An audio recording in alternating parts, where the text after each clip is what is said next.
আসসালামু আলাইকুম। আমি ডক্টর নাতাশা নাসির চৌধুরী, ডার্মাটোলজিস্ট এবং অ্যাস্থেটিক স্পেশালিস্ট।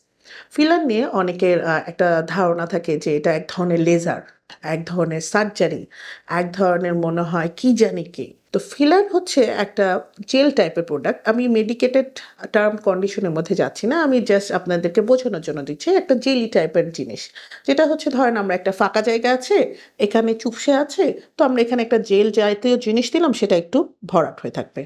এটা হচ্ছে ফিলার। এখন ফিলার কি কাজে ব্যবহৃত হয়? ফিলারের ডিফারেন্ট টাইপের কাজ আছে। এখন আমি যেমন হচ্ছে সৌন্দর্য খাতিরে হয়, নায়িকারা করেন যেটাকে দেখবেন যে সবাই কমেন্ট করে রাখে লেজার করেছে বা সার্জারি করেছে। না, ফিলার হচ্ছে একটা নন সার্জিক্যাল প্রসিডিওর। সেটা হচ্ছে আপনি লিপস একটু বসে আছে, লিপসটাকে পাপ করার জন্য, চিনটাকে একটু ভি শেপ করার জন্য। অনেকের হচ্ছে বয়সের আগেই চোখের নিচে ভাঁজ পড়ে জন্মগতভাবে, সেজন্য মানে চোখের কালিটা একদম তাকিয়ে আছে, সে কারণে অনেকে ফিলার করে। আবার অনেকে আছে হচ্ছে মুখটা অল্প বয়সে এই ভাঁজগুলো মানে দেখা যাচ্ছে সৌন্দর্য খাতিরে, সেখানে ফিলার করে থাকে। আবার অনেকে দেখা যায় যে ওজন কমছে, ওজন কমার সাথে সাথে বা আমাদের বয়সের সাথে সাথে আমাদের মুখের যে ফ্যাটগুলো সরে যাচ্ছে, সেটার কারণে একটু অ্যাপেল চিক করার জন্য ফিলার করে থাকে। এখন ফিলারে কয়টা সেশন লাগে বা ফিলার কতদিন পর পর করতে হয়, এটা আসলে ফিলারের উপর ডিপেন্ড করে।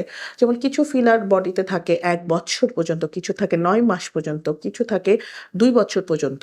ফিলারের ক্ষেত্রে পেশেন্টের মেটাবলিজমও অনেক নির্ভর করে।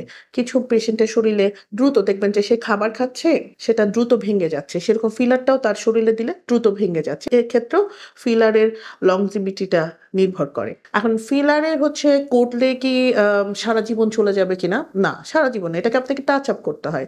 যেমন হচ্ছে সবকিছুরই একটা টাচ আপ থাকে, সেরকম ফিলারেরও একটা টাচ আপ, যে আপনাকে ওই যে বললাম 9 মাস পর পর, 12 মাস পর পর, কারো 2 বছর পর পর টাচ আপ করতে হয়। ফিলারের কস্টিং কত হয়? ফিলারের কস্টিং লেজার সেন্টার ভেদে বা হাত ভেদে ডিফারেন্ট টাইপের হয়। কোরিয়ান ফিলার এক ধরনের, তারপর যেটা ইউএসএ ফিলার এক ধরনের প্রাইসিং হয়। 13,000 থেকে শুরু করে 25,000, 48,000, 1 লাখ টাকা পর্যন্ত ফিলারের প্রাইস হয়ে থাকে।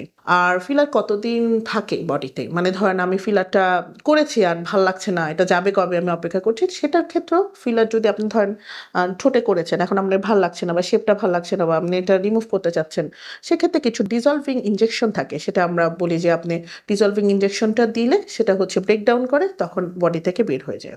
আর এটা কি হচ্ছে শরীরের জন্য ক্ষতিকর কিনা? ফিলার সাধারণত তেমন এটা সুপারফিশিয়ালি থাকে, মানে স্কিন একটা লেয়ারের মাঝখানে থাকে, তেমন ডিপে যায় না। কিন্তু আনাড়ি হাতে করলে সেক্ষেত্রে দেখা যায় আমাদের কাছে বিভিন্ন পেশেন্ট আসে যে সে উঁচু নিচে করে ফেলছে, একটা চোখের নিচে ভাঁজ বেশি, এক চোখের নিচে উঁচু করে ফেলছে। আনাড়ি হাতে করলে শেপটা নষ্ট হয়ে যায়। ওকে অনেক সময় ইনফেকশন নিয়েও আসে, কিন্তু কারণ দেখা যাবে হাইজিন মেনটেন করেনি, স্টেরাইল মেনটেন করেনি। অনেক ক্ষেত্রে দেখা যায় যে ফিলার থেকে অ্যালার্জিক রিয়াকশন হয়েছে, তার বডি সেটা নিতে পারেনি। এরকম ডিফারেন্ট টাইপের সাইড এফেক্ট কিছু থাকে। কিন্তু আপনি যদি চান যে সৌন্দর্যের খাতিরে আমাকে একটু কিছু করতে হবে, সেক্ষেত্রে তো আসলে সবাই করে থাকে। এটা পেশেন্ট টু পেশেন্ট ভ্যারি করে। আর বিস্তারিত জানতে আপনারা আমাদের বাকি ভিডিওগুলো দেখতে পারেন। Thank you.